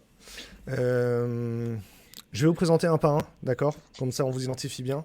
Donc juste à côté de moi, on a Adrien Pestel. Adrien, tu es un entrepreneur du cloud. Est-ce que je peux te présenter comme ça? Ouais, je pense que tu peux. J'ai retenu qu'avec Morea, une société que tu avais fondée avant, vous étiez dans les premiers à partir cloud native, à installer du cloud native chez AWS, et qu'aujourd'hui tu étais CTO chez Claranet. C'est exact. Tout ce que je dis est correct? C'est juste. Donc je suis content qu'on te reçoive. Soufiane, tu es cloud manager chez AXA. Est-ce que c'est correct? Oui, tout à fait. Tout à fait, oui. En vrai, j'ai pas eu le temps de faire, on n'a pas eu le temps de faire notre prépa. Qu'est-ce que tu as fait avant d'arriver en tant que cloud manager chez AXA et à quoi ça représente quels sont les enjeux du cloud chez AXA aujourd'hui? Alors très rapidement, donc avant de prendre le poste que j'ai aujourd'hui, donc j'ai fait plein de choses avant. Donc j'ai commencé comme développeur en tout début de ma carrière, notamment sur du Java. Après, j'ai fait plus de la gestion de projet. Donc notamment, j'étais dans une ESN où j'ai pu mener des projets chez pas mal de clients. Et après, j'ai intégré AXA en 2012. Donc j'ai commencé par une migration de poste de travail. Donc à l'époque, c'était la migration vers Windows 7. Donc j'avais la responsabilité de toute la partie remédiation applicative pour que nos applications soient compatibles avec le nouveau système. Puis après, donc j'ai basculé, en prenant la responsabilité d'un portefeuille d'applications sur tout ce qui tourne autour du business process management. Et donc j'ai eu l'opportunité d'entrer dans le monde du cloud, par la partie DevOps. Parce qu'on avait donc c'était là en 2015, donc c'était les prémices, chez nous du DevOps, hein, donc on a commencé à ce moment-là, et très rapidement, donc on a basculé sur donc un programme qu'on a lancé sur la migration de toutes nos applications hors mainframe sur le cloud. Donc après, pour répondre à la deuxième question sur les enjeux du cloud chez AXA, donc en fait, la migration cloud chez AXA, c'est un programme qui est mené donc au niveau global AXA, c'est-à-dire toutes les entités AXA donc migrent leurs applications sur le cloud. Côté AXA France, donc nous aujourd'hui, on prévoit d'ici à la fin de l'année d'être à 60% de notre patrimoine applicatif sur le cloud. Donc on prévoit de terminer le programme en 2021-2022. Donc il y a évidemment des enjeux de qualité de service, de time to market. Donc on veut mettre en place du FinOps pour mieux maîtriser notre consommation d'infra. Donc voilà, donc on a aussi des enjeux de sécurité et de modernisation de nos applications autour de ce programme. Tout ça, c'est des sujets qu'on va pouvoir aborder. Je vais présenter François aussi. François, donc tu es le manager de la practice cloud chez Ypon, c'est ça? Ouais, bonjour Damien. Alors plus précisément la practice cloud et DevOps, parce qu'on a regroupé les deux thématiques dans la même practice. Il y a pas mal de synergie entre les deux. J'ai pas de blague, je ne dirai pas ton âge en te concernant. J'en ai une pour Giovanni après, donc vous préparez-vous. Quel est le parcours, quel est le rapport de Ypon avec le cloud? À quel moment vous avez commencé à aller sur du cloud? Alors, moi, ça fait 15 ans que je suis à la direction technique d'Ypon, donc on ne faisait pas de cloud quand je suis arrivé. Ouais. On y est venu par le développement, parce que c'était notre premier métier. C'était les vieux logos Ypon, c'était marqué en dessous Expert Java, donc c'est notre historique. Et parce que ça c'est le premier pan, et le deuxième pan, c'est qu'on a aussi une petite activité d'infogérance on-prem qu'on a toujours, mais qui est maintenant plutôt sur le cloud. Et finalement, tout ça, c'est plein d'arguments pour aller sur le cloud. L'aspect développement, parce qu'on voit que c'est des facteurs d'accélération énormes pour nos équipes. Ça change tout. Quand un enjeu de client, c'est de sortir un produit en 3 mois, on ne peut pas y arriver sans cloud public. C'est le constat, c'est clair et net. Et l'autre côté, sur la partie infogérance, on est en première loge pour voir l'intérêt de l'automatisation sur la qualité, sur l'efficacité. Et le public, c'est un enabler énorme pour ça. Ouais. Je sais pas si- Il y a des vannes sur Twitch, c'est pour ça que je rigole. Je suis content, tu as très bien répondu à ma question, c'est super chouette. Giovanni, Ok. je vais pas dire ton âge, Partage mais les vannes, je hein, vais s'ils dire que sont tu as bonnes. fait. Non, mais ils font des blagues sur la Twitch Money. En fait, il y a un de mes collaborateurs qui a mis son Prime sur la chaîne. Giovanni, du coup, je vais pas dire ton âge, mais je crois que tu as fait du .NET.1 en production. C'est- Ouais, c'est vrai. C'est vrai. Et ça remonte à Euh, énormément de temps. Et d'ailleurs, c'est Chez là où on s'est Wigwam, connus, il me effectivement. semble, Damien, à Mais je crois que l'époque. chez Wigwam, tu faisais pas du .NET.1. Ouais. Du coup, tu as travaillé en startup en un certain temps et tu as fait un pivot vers le cloud en mettant les deux pieds dedans en allant chez Oui, OVH, si je me trompe pas. Et oui, aujourd'hui, tu es exactement. CTO groupe chez ADO. En fait, quel est ton périmètre correctement chez ADO?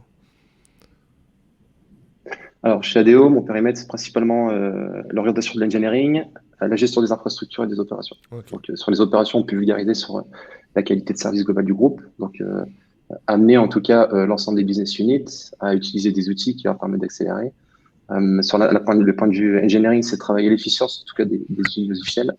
Et sur l'infrastructure, alors vu qu'on est en plein milieu, en tout cas de notre transformation cloud, c'est aussi gérer un legacy qui est autour du data center. Donc legacy, oui et non, parce que c'est quand même extrêmement utile d'avoir des data centers en propre.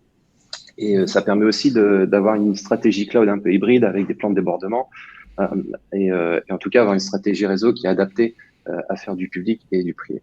Donc voilà un peu pour le périmètre. C'est quoi la stratégie cloud aujourd'hui chez LM ADO? Déjà, je pense que pour tous les gens qui connaissent pas ADO, qu'il n'y ait pas des ch'tis dans le Nord, est-ce que tu saurais citer rapidement trois enseignes du groupe ADO? Oui, alors ADO, c'est entre 120 et 130 000 collaborateurs dans le monde. C'est principalement Leroy Merlin. C'est également Zodio, on peut parler d'Alice Delis, Bricoman, Weldom, et puis ça fait déjà pas mal. Et la stratégie cloud, du coup, j'imagine que vous ne pouvez pas en avoir une unifiée pour toutes les BU. Comment vous donnez la direction aujourd'hui? Comment vous tirez le trait? Alors faut savoir en tout cas qu'ADO, donc il y a ADO le groupe, ADO Service qui est responsable en tout cas de l'IT du groupe, et ensuite les business units. Euh, la tendance en tout cas qui est impulsée par les leaders globaux donc chez ADO, c'est d'aller vers le cloud donc via Google. Donc on a une stratégie qui est très forte de faire du Google First. Euh, Mhm. Ce qui est hyper important, c'est que il faut comprendre qu'un cloud public n'est pas forcément présent partout. Et sur une expansion, en tout cas des ambitions d'expansion comme celle du groupe, on doit pouvoir travailler, en tout cas notre présence locale, là où on veut forcément générer du chiffre. Donc c'est là où intervient en fait l'importance d'avoir une stratégie multi-cloud. On est Google First, mais on ne se prive pas justement d'utiliser d'autres cloud providers pour avoir une couverture en tout cas 100% mondiale. Donc sur l'été, Ouais. oui, dis-moi. Non, vas-y, fini. Sur l'hétérogénéité en fait du parc et des services qu'on utilise, on peut utiliser et du on-prem qu'on a historiquement sur le data center. On a une intention très forte de basculer tout l'ensemble du parc, y compris les legacy, sur du cloud, en évitant bien sûr le lift and shift et en privilégiant le cloud native. Après, c'est des buzzwords, hein, et en réalité, c'est beaucoup plus dur que de le dire. Mais également, on permet aussi à d'autres cloud providers de rentrer dans la boucle. Sur les premières questions, on va parler effectivement du move to cloud et du fait d'aller dans cette stratégie-là. Et je vous invite tous à prendre la parole sur l'ensemble des questions. C'est quoi qu'est-ce qui empêche les entreprises aujourd'hui de passer sur le cloud? Qu'est-ce qui les retient aujourd'hui sur du on-premise éventuellement? Il y a une question qui a été posée typiquement pour Soufiane, le fait de passer sur un cloud provider US, est-ce que c'est pas gênant pour vous? Mais la question, je l'entends souvent aussi chez les retailers, est-ce que la peur d'AWS pour un retailer, elle est légitime parce que Amazon c'est un compétiteur? Vous avez quoi comme opinion tous les quatre sur ces questions-là? Soufiane, tu veux commencer? Oui. Alors, en fait, ce qu'il faut savoir, c'est que la stratégie cloud qu'on a, elle n'est pas la même en fonction de la criticité des applications, de données que manipule l'application.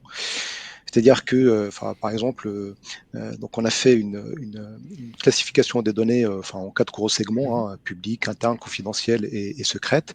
Et typiquement, toutes les applications qui manipulent des données secrètes, donc notamment des données de santé, des données financières, de fusion-acquisition, là, typiquement, on ne les met pas sur le cloud public, mais on a créé un cloud privé pour héberger ce type de données. Donc déjà, donc on a cette ségrégation de données qui fait que il y a un certain type d'applications qui sont éligibles sur le cloud public et les autres sur le cloud privé. Maintenant, il y a d'autres contraintes qui sont plutôt réglementaires, sur lesquelles on travaille, donc notamment sur tout ce qui se prépare en ce moment sur le cloud souverain. Donc là, c'est tout un chantier qui est en cours de notre côté de dire, en fait, notre stratégie de réversibilité par rapport aux applications qu'on a mis sur le cloud public, qu'est-ce qu'on fait si un jour on dit voilà, le régulateur impose aux sociétés par exemple du CAC 40 ou aux institutions financières d'héberger leurs données en France. Donc là il y a tout un chantier de notre côté pour traiter cette problématique. Ok. Adrien, c'est quoi ton opinion sur la question? Alors, vis-à-vis des retailers et de leur choix d'AWS ou pas, je dirais que ça dépend beaucoup de leur sensibilité vis-à-vis du cloud provider. On a les deux cas de figure chez nous, c'est-à-dire qu'il y a des clients qui font le choix d'aller sur AWS en toute connaissance de cause.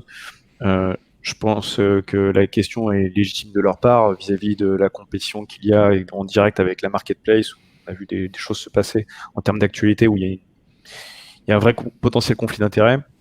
Moi, mon sentiment, c'est que les deux structures sont quand même globalement étanches et que ce serait se tirer une balle dans le pied de la part d'AWS que d'aller chercher de la data qui serait stockée chez eux à travers leurs clients retailer. Je pense pour autant, et je rejoins un peu la stratégie de Soufiane, d'avoir peut-être une stratégie hybride où on a tout ce qui est lié à la performance, la disponibilité, le big data, voire le machine learning qui tire profit des services PaaS, des services managés du cloud provider. Et pour des workloads qui sont pas forcément critiques en termes de confidentialité de la donnée, et peut-être d'avoir d'autres solutions alternatives dès lors qu'on est sur des choses un peu plus touchy en termes d'intelligence économique ou de données secrètes. Chez Voilà. Claranet, aujourd'hui, c'est quoi votre activité? Parce que tu connais le fait de pouvoir accompagner en fait le yo-yo du cloud native vers le on-premise. Vous avez des infrastructures en propre, mais c'est pas l'essentiel de votre activité. Est-ce que tu sais remettre tout ça à plat? Ouais, tout à fait. Donc on a notre ambition, c'est de moderniser les applications et la donnée de nos clients. Donc ça passe par différentes phases. La première, c'est déjà de comprendre quels sont les enjeux, les besoins du client dans le cadre de sa transformation. On voit plutôt le cloud comme un moyen plus qu'une finalité en soi. Et puis, on vient tirer la pelote pour comprendre ce qu'il veut faire autour de la donnée, quels sont les enjeux autour de la sécurité. Donc, il y a une phase de compréhension du besoin. Ensuite, il y a une phase de design. Donc, on s'appuie sur des solution architectes en interne. Une phase de construction et d'exploitation. Sachant que l'ADN de Claranet, c'est depuis une vingtaine d'années, c'est d'exploiter les applications critiques en 24/7. Voilà, donc quand on est sur des aspects de conseil, on est vraiment sur du conseil opérationnel, puisque l'idée, je crois que c'était Jérôme qui l'évoquait, on doit assurer la continuité entre ce qu'on va proposer en termes de conseil et la réalité opérationnelle des solutions qu'on va déployer. D'accord. C'est le DevOps du conseil. On assure toute la chaîne parce que on pense que chaque maillon ne peut pas être traité indépendamment l'un de l'autre. Dans les questions qu'on a, l'aspect régulation, il est utile. C'est le problème, c'est que les clouds souverains ou privés n'ont pas du tout les mêmes services. On va revenir sur ces sujets de cloud souverain et de GaiaX ensuite. François, je voulais te poser la question, est-ce que l'encryption à 13, c'est vraiment suffisant pour nous rassurer du rapport entre le provider et les données? Je dirais il y a plusieurs cas de figure. Dans le cas de figure des retailers où la crainte, ça pourrait être une concurrence biaisée du groupe Amazon, on va dire.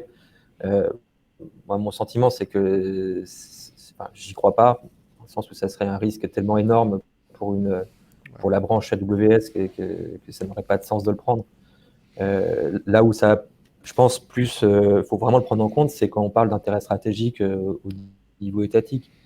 Parce qu'effectivement, il y a quand même un Cloud Act qui existe, qui fait que même quand les données sont en France, si l'hébergeur est de droit américain, il a des obligations légales vis-à-vis de l'État américain.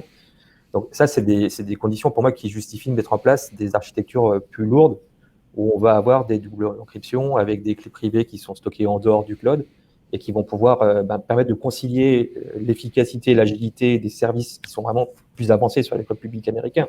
On ne va pas se cacher. et une sécurité renforcée là-dessus. C'est possible. Après, nous, on l'a fait pour une néobanque récemment. C'est un effort qui n'est pas neutre et qui ne justifie pas d'être déployé systématiquement. Donc, faut vraiment, je pense qu'il faut regarder sans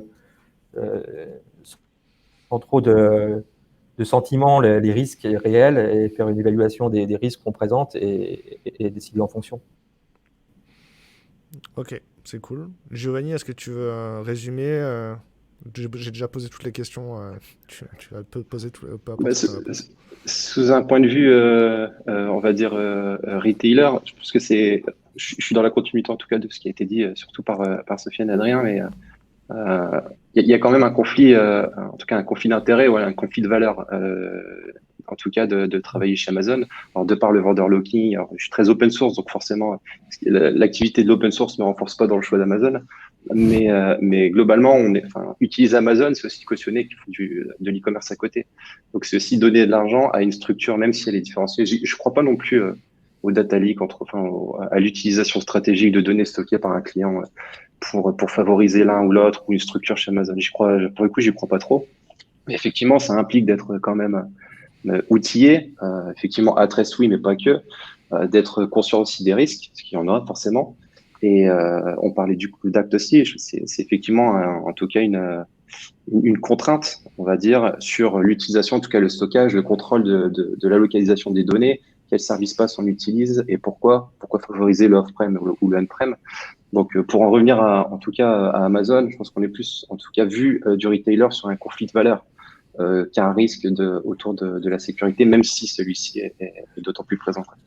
Est-ce que, au-delà du métier, le vendor locking, il est plus fort chez Amazon?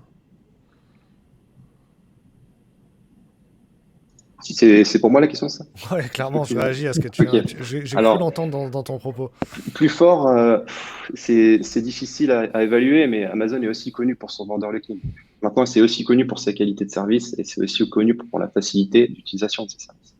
Donc, c'est un trade-off, c'est-à-dire d'autres cloud providers fournissent aussi des services qui sont absolument pas standards et propriétaires. Et il faut savoir jauger entre le gain de temps et le gain d'efficience apporté aux équipes versus le risque de migration d'un cloud provider à un autre ou versus le risque de réversibilité. Dans une précédente vie, en tout cas, on privilégiait énormément le fait de ne pas mettre ses œufs dans le même panier pour plein de raisons. Le cloud public, ça tombe également. Il faut être en tout cas bienveillant sur ça. Mais il y a certains use cases critiques métiers qui nécessitent d'utiliser des technologies réversibles. Et d'autant plus qu'actuellement, c'est très, très compliqué d'en trouver. Ça, c'est un sujet qu'on a abordé aussi en préparation. La première fois que j'ai déployé sur Heroku, ils ont eu 48 heures de down dans la semaine. Et récemment, on a mis Cloudflare sur Wheel of Devs et ils ont eu leur premier downtime de plus de 24 heures dans la semaine aussi. Est-ce qu'on peut vraiment être résilient à ce point-là? Tu parles de multi-cloud. Pour toi, c'est nécessaire d'être multi-cloud et que tous les services peuvent tomber. Est-ce qu'on doit pouvoir résister à tous les services qui peuvent tomber? Alors, c'est une question hyper compliquée parce que le multi-cloud, c'est pas uniquement pour ventiler les domaines de panne, c'est pour aussi travailler une couverture de fournisseurs de services. Là, chez ADO, on est dans la constitution de plateforme. Et vu notre couverture mondiale, ces plateformes-là, elles doivent pouvoir être en capacité de fournir des services localement, en tout cas pour le pays. Donc, le multi-cloud serait principalement dans cette optique-là. Il y a plein de méthodes, en tout cas, pour ventiler ces domaines de panne. Il faut juste garder à l'esprit que le cloud public, ça tombe, que l'hybride est là aussi pour favoriser des DRP, par exemple des plans de débordement sur du physique, sur des cas business critiques. C'est très compliqué à mettre en place, surtout à l'échelle d'un groupe, mais en tout cas, je trouve que c'est absolument nécessaire. Dans le chat, ils disent que je suis un chat noir. Et Clément pense que Cloudflare est un SPOF. Et il a raison, mais en même temps, vu qu'on n'a qu'un nom de domaine, n'importe quel DNS sera un SPOF pour nous, pour toute la vie. Ce sera toujours le problème. Il y a un sujet que je... Est-ce que Adrien ou François, vous voulez réagir sur ce sujet des SPOF ou Soufiane aussi? Ouais. Soufiane est parti. Oui, non, juste pour abonder sur ce que disait Giovanni tout à l'heure, je suis d'accord, le multi-cloud, c'est pas forcément la réponse à la couverture des différentes pannes qu'on peut avoir sur le cloud. euh, enfin, ce qu'on a mis comme stratégie, par exemple, sur ça, c'est que nos applications sont répliquées sur 2 régions différentes. Enfin, nous, on utilise principalement Microsoft Azure. Donc, sont répliqués sur 2 régions différentes d'Azure, la région nord, c'est la région ouest. Et donc, du coup, enfin, 2 régions qui sont quand même séparées de plusieurs milliers de kilomètres et enfin, ça permet et qui sont, enfin, d'ailleurs appareillées chez Microsoft, c'est-à-dire qu'ils déploient pas les mêmes patchs, enfin les mêmes choses sur les 2 régions en même temps. Du coup, ça évite d'avoir voilà donc enfin la même panne partout. Et du coup, ça permet, enfin s'il y a par exemple un problème sur la région nord, qu'on bascule sur la région ouest et inversement. Donc, je pense que ça peut être une des solutions de couverture des différents dysfonctionnements qu'on peut avoir. Et je pense qu'il faut être très clair. Enfin, c'est pas parce qu'on va sur le cloud qu'on va pas avoir des problèmes, qu'on va pas avoir des downtime, qu'on va pas avoir des. Enfin, voilà, donc ça reste quand même de l'infra et avec enfin toutes les contraintes qu'on connaît. Donc du coup, il faut plutôt se préparer le jour J. Si on a un gros problème, qu'est-ce qu'on fait et est-ce qu'on est préparé pour exécuter le plan? Adrien, tu veux réagir?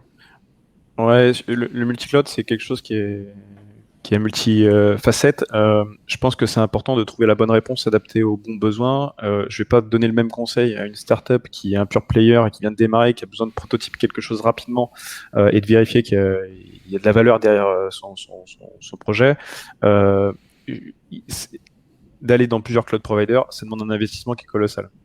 Si tu veux le faire bien, que ce soit d'un point de vue sécurité, gouvernance, cost control, etc. Toutes les entreprises pourront pas se permettre d'investir de la même manière sur Azure, AWS, GCP, Alioun et compagnie.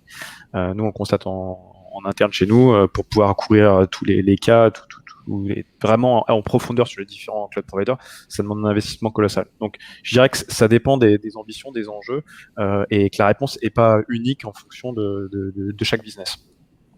Voilà. Et dans le multi-cloud, il y a une dimension aussi, si tu mélanges SaaS, PaaS, IaaS, voire CaaS pour la partie containerisation, je vois pas une entreprise qui fait pas déjà du multi-cloud de facto. Tes clients de Salesforce d'un côté pour la partie SaaS, et puis tu as du IaaS à côté, etc. Donc, je pense que c'est vraiment important de se poser de bonnes questions. Et la partie, on entend souvent parler de cloud brokering, je sais pas si ça vous parle, où la promesse est d'être agnostique, de pouvoir passer d'un cloud provider à un autre. Je pense que ça, C'est c'est ce que une mentionnait discussion. Sébastien ce matin, hein, que Kubernetes était la solution pour avoir un déploiement agnostique. Alors, c'est la promesse. Je pense qu'on n'y est pas tout à fait. Il y a beaucoup d'intérêts et d'enjeux autour de solutions comme Anthos, et notamment avec le rapprochement de GCP avec OVH. Peut-être que c'est un des éléments de réponse, mais on ne fait pas tout tourner aujourd'hui dans un cluster Kubernetes. Il y a une vraie tendance de fond, ça c'est certain, qui va probablement nous aider à être plus agnostique dans notre manière d'opérer dans le cloud public. Le fait est, c'est qu'on n'y est pas encore. Voilà. François, tu me disais aussi que ça dépend des environnements. En production, c'est peut-être plus raisonnable, mais pour des environnements de développement, on n'a pas besoin de déployer autant, quoi. Oui, alors moi je voulais rebondir sur les motivations pour aller sur du multi-cloud et peut-être en donner une autre sans remettre en cause ce qui a été dit, je soutiens complètement, mais qui peut être une motivation finalement qui vient de l'opposé et qui n'est pas du tout se dire je veux zéro vendor locking, du coup je vais prendre quelque chose qui doit marcher partout. C'est je vais permettre d'utiliser plusieurs cloud providers pour tirer les meilleurs bénéfices de leurs forces spécifiques. Et ça, je pense que c'est une très bonne raison de s'autoriser le multicloud, mais pas dans une logique de dire j'impose le multicloud, ce qui est une approche différente. Et je pense que c'est quelque chose qui a de la valeur. Je suis assez réservé sur le fait de lancer d'emblée une stratégie move to cloud en multicloud. Je pense que, comme le dit Adrien, le coût il est énorme, c'est plus que x2. Voilà, faut aller chercher la valeur progressivement et ça commence par déjà être efficace sur un cloud public. Je comprends. Ça m'amène vers une autre question. Si effectivement tu utilises BigQuery chez Google, mais que tu utilises S3 d'un autre côté, il y a des contraintes réseau quand même. Ça va coûter cher en réseau à la fin, ce système-là. Le réseau, c'est pas un peu l'élément le plus négligé quand on construit son architecture cloud? c'est quelque chose qui est très dimensionnant et très structurant. C'est-à-dire que les SI, c'est pas des choses qui sont complètement, c'est pas une seule boule, hein, c'est souvent des satellites, un petit flocon de neige, on va dire. Donc c'est à ce moment-là où il faut bien concevoir ces différentes entités, ces différents domaines des SI, pour qu'ils aient une certaine autonomie et qu'on n'ait pas ce genre de dépendance. Après, à l'échelle de grands groupes, il y a toujours des possibilités d'avoir des satellites qui ne sont pas fortement liés et qui fonctionnent bien comme ça. Adrien, tu voulais réagir? Ouais, non, c'est que effectivement, les coûts de bande passante, et en particulier le trafic sortant chez Cloud Provider, c'est souvent un centre de coût important, une variable qui est à considérer, et surtout, c'est là où ils font probablement leur plus forte marge. Donc, finalement, je me demande si c'est pas là où il y a le plus de vendor lock-in, pas tant dans la technologie, mais dans le coût exorbitant de la bande passante, et en particulier dans le trafic sortant. Donc c'est sûr que et quand tu designes ta solution, que ce soit sur le même cloud provider, finalement, quand tu fais communiquer des VNet entre eux, etc., ou des régions entre elles, tu as un coût de bande passante qui est non négligeable. Et c'est quelque chose qu'il faut considérer quand tu designes ce qu'on appelle la landing zone, tes différentes souscriptions, etc., pour t'assurer que tu vas pas faire transiter de la donnée inutilement entre des régions, entre même des zones de disponibilité, etc., voire entre des cloud providers entre eux. Il y a une question qui vient de C'est souvent ce qui est le plus difficile à voir comme coût. Exactement, tu le vois après coup. Ouais. Si je peux me permettre la petite blague. Ça fait toujours très mal à la première facture, généralement. Il y a une question qui demande aussi, est-ce que ça ne demande pas beaucoup de compétences? Effectivement, j'ai l'impression que les gens qui vont chez AWS, ils montent en compétences sur AWS à tel point que sur les annonces, on demande une compétence en AWS. Est-ce que c'est pas compliqué déjà de gérer le jeu de compétences qu'il faut pour être dans le cloud? Si en plus on est multi-provider, ça rajoute pas un niveau de difficulté dans cette gestion de la pyramide des compétences? Vas-y, Soufiane. Oui, enfin non, mais je 100% d'accord, hein, c'est même un sujet qui est aussi négligé dans le move to the cloud, la gestion des compétences et donc la montée en compétences des collaborateurs. Le Meet You Cloud, c'est clairement voilà, donc c'est une, enfin si on veut avoir des personnes qui sont à la fois expertes Azure, GCP, AWS. C'est chercher le mouton à 5 pattes, quoi. Donc c'est très compliqué, surtout si on veut faire un move to the cloud at scale avec plusieurs centaines de personnes qui doivent opérer. On peut pas avoir des personnes qui maîtrisent tout. Donc oui, effectivement, la gestion des compétences, c'est un vrai sujet. Sur ce sujet-là, Soufiane, j'ai une question spécifiquement pour toi. J'imagine chez AXA, vous aviez des équipes run, vous aviez des équipes de maintien en conditions opérationnelles, etc. Et tout ça était très siloté avec des responsabilités très limitées, qui met à jour l'application, qui développe les nouvelles features. Est-ce que votre move to cloud, il vous amène à revoir toute cette organisation-là? Est-ce que vous repartez d'une feuille blanche ou est-ce que vous essayez de casser des murs? Comment ça se passe, cette réorganisation liée à votre stratégie cloud?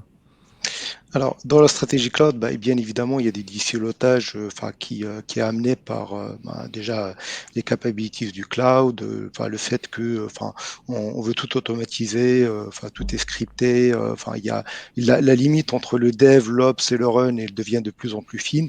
Bon, maintenant, il y a toujours une segregation of duty, ne serait-ce que pour des raisons évidentes de sécurité, de droit d'accès sur différents environnements. Donc oui, effectivement, ça nous met un pied dedans.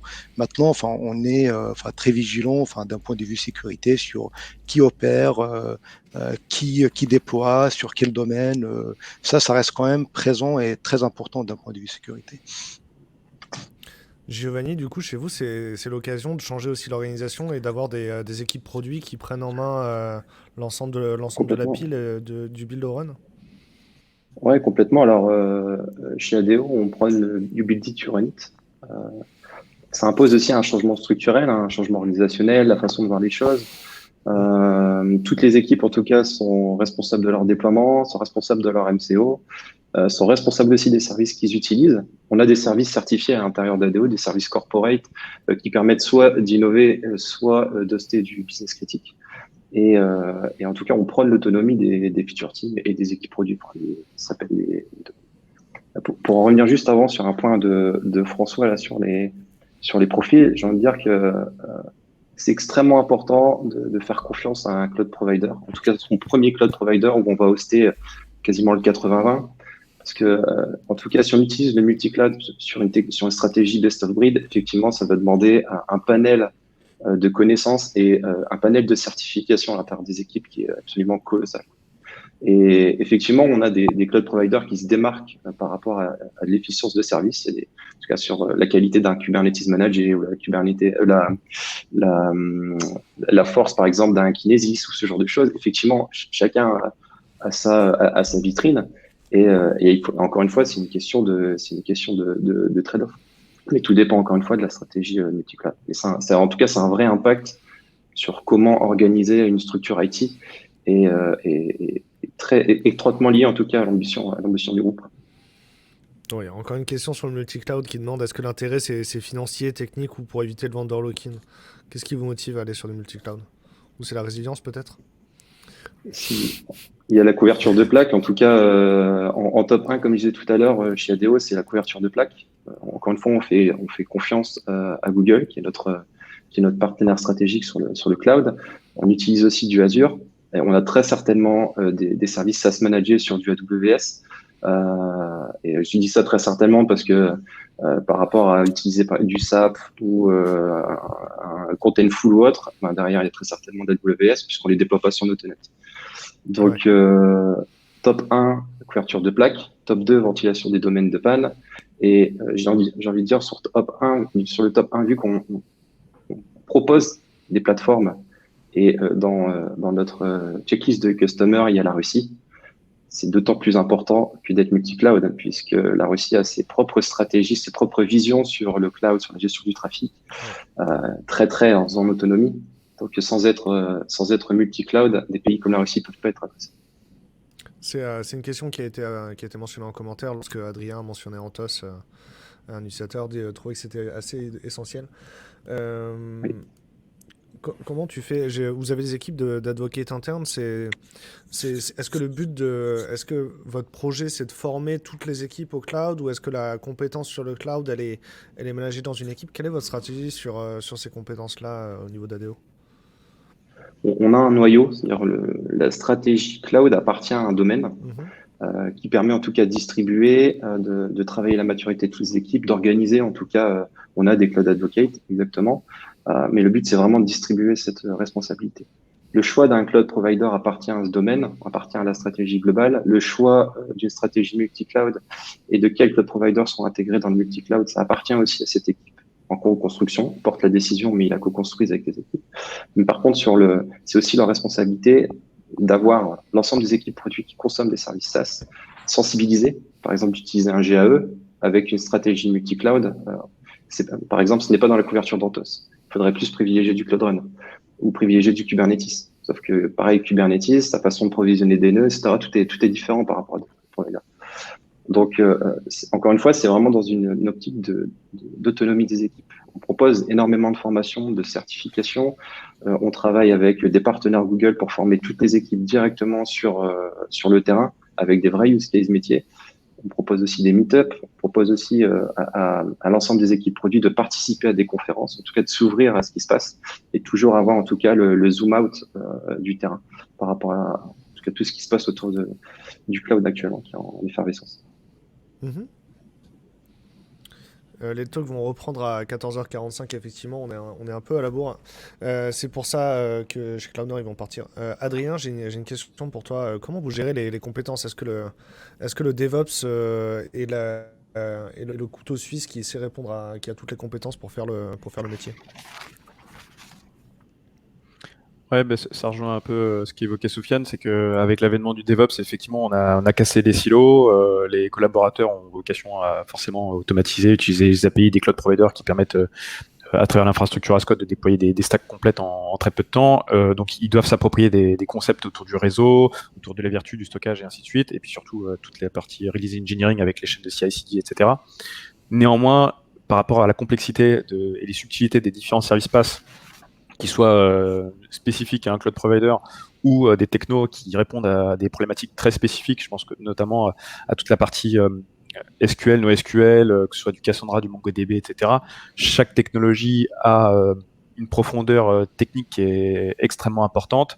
Et comme on le dit souvent, le diable se cache dans les détails. Et je ne crois pas qu'une équipe DevOps seule puisse répondre à toutes les problématiques techniques qui sont liées à ces différents socles technologiques. Donc, le choix qu'on a fait, ça rejoint ce que disait Giovanni, hein. On a une approche similaire, à savoir pour l'exploitation des plateformes cloud natives, on est en mode you build it, you run it. Néanmoins, on s'autorise aussi le fait de pouvoir escalader à un SOC sur la dimension sécurité, ou à une équipe experte en données, DBA, voir si l'application est très data-centric. C'est directement notre practice data qui va designer, construire et exploiter la plateforme de service. Donc, on a des équipes qui sont colorées en fonction des différents enjeux qui sont liés aux plateformes de services qui sont opérées. Ça, c'est une question que j'avais aussi. C'est le DBA existe encore chez les clients. Est-ce qu'il y en a encore chez toi, Giovanni? Est-ce qu'il y en a encore chez toi, Soufiane?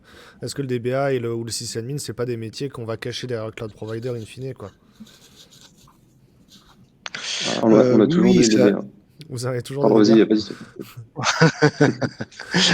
Ouais. Non, enfin oui, comme Giovanni, oui, enfin le DBA, enfin les DBA, enfin ce rôle existe toujours. Enfin, il est même renforcé parce que, enfin quelque part, enfin je rejoins ce que dit Adrien. Enfin, il faut quand même de l'expertise. Et il y a une profondeur de complexité, enfin que ça soit enfin de l'Azure SQL ou enfin si on continue sur du NoSQL, enfin, par exemple du Cosmos DB, enfin ça demande quand même une expertise, une connaissance enfin fine de qu'est-ce qu'il faut provisionner, quels sont les golden rules à mettre en place. Une équipe DevOps, enfin l'idée c'est de la rendre le plus autonome. Maintenant, enfin il y a toujours ce besoin d'expertise, enfin ponctuelle pour des besoins particuliers, pour enfin une nouvelle fois on va traiter une volumétrie de données particulière ou un use case particulier. Et ça, cette expertise-là, il ne faut pas la négliger. Il ne faut pas croire que le provider du cloud, enfin, il va nous donner quelque chose qui est magique. Il n'y a pas de magie. Enfin, il y a des gens qui sont derrière et enfin les experts, il faut les garder en tout cas dans son dispositif et même les bichonner. Ouais, clairement, tu dis très bien, Sofiane. On a absolument besoin d'expertise, encore plus, en tout cas, renforcée par les zones un peu noires que provoque, en tout cas, une transformation dans le cloud. Parce qu'on n'est absolument pas dans un domaine de maîtrise et on ne peut pas tout maîtriser.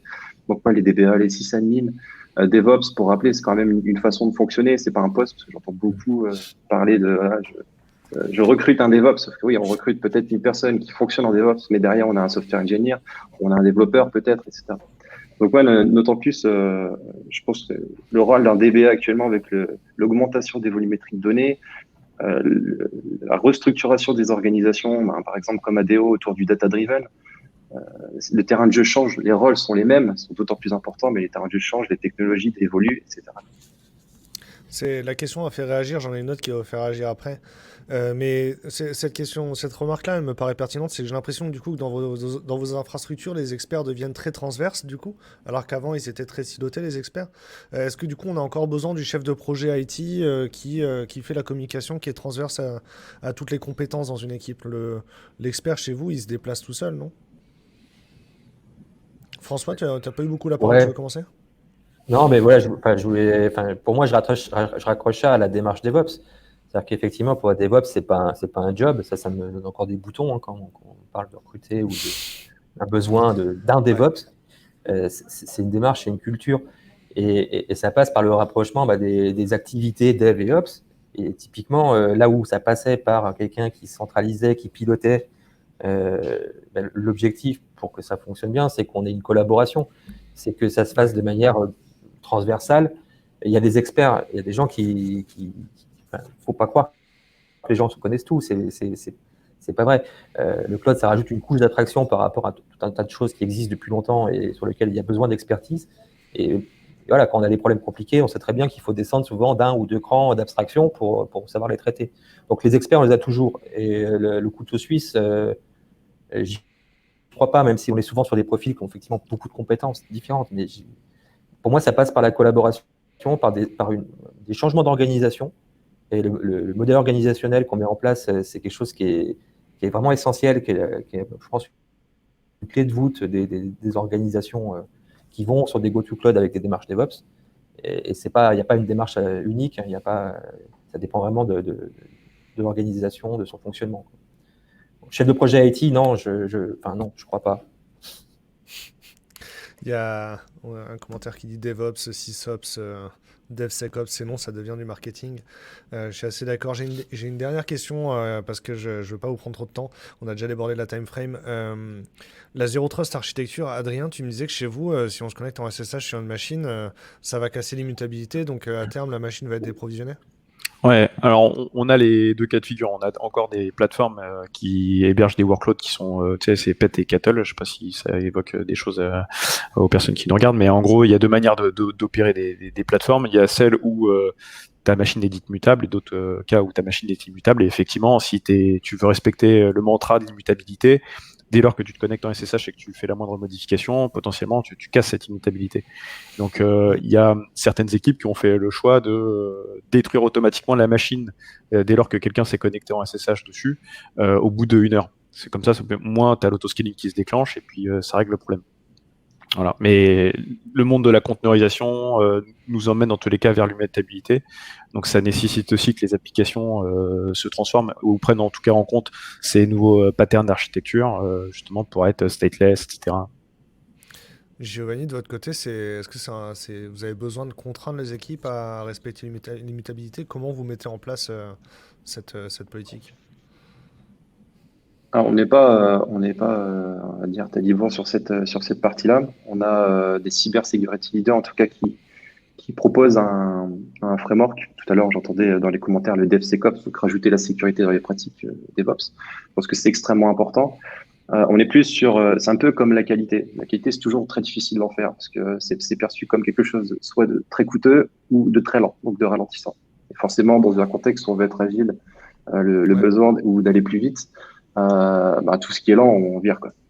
Donc, je pense que en tout cas, le mindset autour de la sécurité, un peu comme la qualité, c'est d'introduire, en tout cas, très profondément dans les méthodes, dans le naturel des personnes, en tout cas, qui vont l'utiliser. Donc, dans les CSI, par exemple, ou dans des rituels, ou dans des principes de sensibilisation, mais qui sont jamais en contrainte.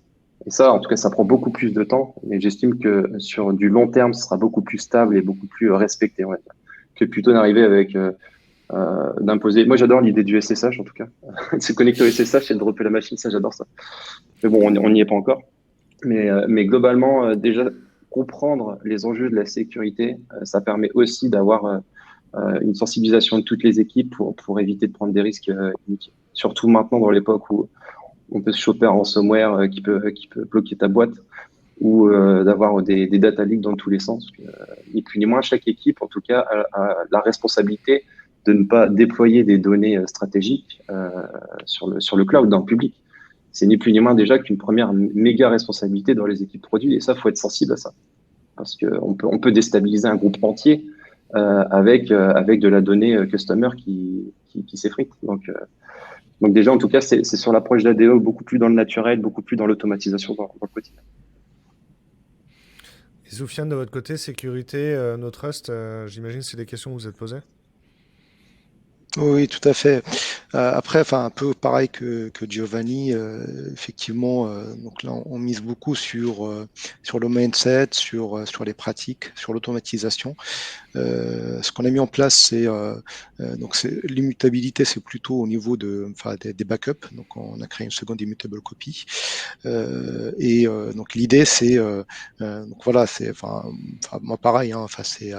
Je pense que un jour peut-être on sera capable dans nos infras de mettre en place ce que Adrien a pu déployer chez lui, mais aujourd'hui on n'y est pas. Pareil, on n'y est pas. Je pense que peut-être avec la containerisation, on y sera. C'est pas encore le cas chez nous aujourd'hui. Est-ce que vous voulez garder un mot de la fin? Est-ce que vous recrutez en ce moment dans vos équipes? Est-ce que vous voulez faire un appel pour qu'on vienne vous démarrer une conversation avec vous et parler de carrière? François, tu avais commencé à prendre la parole, vas-y. Oui, évidemment. Nous, on recrute énormément sur ces secteurs-là et dans toutes nos agences en France. Donc, c'est à Lille, évidemment, puisque c'est à l'honneur aujourd'hui, mais aussi à Paris, à Lyon, à Nantes, à Bordeaux, à Toulouse et à Marseille qu'on ouvre dans les 2 mois qui viennent. Et donc, nous, on recherche des compétences avant tout pour aller sur le cloud public. Donc, parfois, on est très content aussi d'embarquer des gens qui n'ont pas encore cette expérience-là, mais qui ont beaucoup de prérequis, qui ont beaucoup de connaissances de virtualisation, de système, de réseau, de développement. Comme je disais, c'est là-dessus qu'on construit des choses solides en termes de fondation. Donc, bien entendu, si c'est des gens qui ont déjà de l'expertise sur des clouds publics, c'est parfait, mais sinon, ils sont bienvenus aussi. Super cool. Adrien? Ouais, petite promotion, effectivement, également, on recrute, hein, que ce soit dans le domaine de la data, de la sécurité et du cloud, qui est le sous-jacent souvent à tous ces sujets-là, des consultants, des architectes, des SRE, pour effectivement ne pas parler de DevOps, puisque c'est plus une culture qu'un job à proprement parler. On recrute dans tous ces domaines. Giovanni ou Soufiane? Soufiane en premier. Oui, pareil chez AXA. Donc, on a énormément de postes ouverts à Lille ou à Nanterre, différents profils, hein, des experts cloud, des software engineers, des ops, des devs. Donc oui, on recrute énormément et c'est un sujet qui est en plein boom chez nous aujourd'hui. Super cool. Giovanni? Alors oui, évidemment, ADO recrute, mais en tout cas, j'invite tout le monde à aller voir aussi les copains qui sont présents dans cette salle-là. Je donnerais simplement un conseil. À l'heure où on travaille beaucoup sur le sens, veillez bien en tout cas à être en phase avec les valeurs de la boîte. Parce que de toute manière, si vous ne faites pas attention à ça au premier moment, ça va vous rattraper dans votre carrière. Ça va vous rattraper et ça sera très certainement une condition de sortie ou très certainement une condition de tension avec votre écosystème. Donc, en tout cas, c'est le conseil que je donne, de part parce que c'est très important chez ADO, le côté humain et le côté valeur autour de l'habitant et les clients. Et dans tous les cas, on travaille maintenant avec du sens. On ne travaille pas si on ne comprend pas le pourquoi. Donc, veillez bien à ça. Les valeurs de la boîte avant tout. Super cool. Ok, bah écoutez, merci beaucoup. Merci surtout d'avoir un petit peu débordé. J'imagine que vous avez tous d'autres rendez-vous qui suivent. Je vais rester un petit peu en ligne. Il y a des gens qui vous remercient, effectivement. Merci beaucoup à vous. Et n'hésitez pas du coup à rééchanger. Vous avez tous les emails ou à prendre des questions ensuite. À bientôt. Au revoir. Yes, merci. Merci, au revoir. Au revoir. Hop, merci à vous quatre, merci à Clément. Il y a une question sur le serverless. Est-ce qu'on peut se fier à un seul cloud provider? Aujourd'hui, on a tout chez Firebase. Damien Band, tout animer des tables rondes. Je suis éclaté parce que clairement, ma caméra n'est pas droite. Et donc, depuis tout à l'heure, en fait, j'arrête pas d'essayer de contrebalancer pour avoir la tête droite. Et donc, j'ai la nuque éclatée à force. En tout cas, j'espère que vous avez apprécié cette table ronde. On a été assez nombreux pendant tout au long de la table ronde à la regarder. Donc, j'espère que ça vous a plu. Ouais, mais moi, je le sens dans ma nuque, en fait. Parce que j'ai passé toute la table ronde à mettre ma tête penchée, en fait. Mais... en tout cas, c'était cool. Merci beaucoup à tous les gens qui ont regardé, qui ont suivi la table ronde. N'hésitez pas à vous abonner, à suivre la chaîne sur Twitch. C'est là où c'est le plus facile de recevoir une notification quand on démarre un live. Qu'est-ce qui va se passer? On a une antenne libre qui a lieu tous les mercredis. Je vous encourage vraiment à passer à passer le mercredi sur l'antenne libre pour prendre la parole, parler de vos projets de carrière, etc. On est très disponible. Et voilà, c'est super cool. LinkedIn s'est claqué, effectivement. Merci pour ce talk, merci aux intervenants et à toi, Damien. Merci, Souleymane, merci vraiment beaucoup. Moi, je suis content de pouvoir tenir des tables rondes s'il y a des gens qui viennent et vous avez été très nombreux et c'était super chouette. Donc, encore merci beaucoup à vous. À très bientôt. Et je vais disparaître.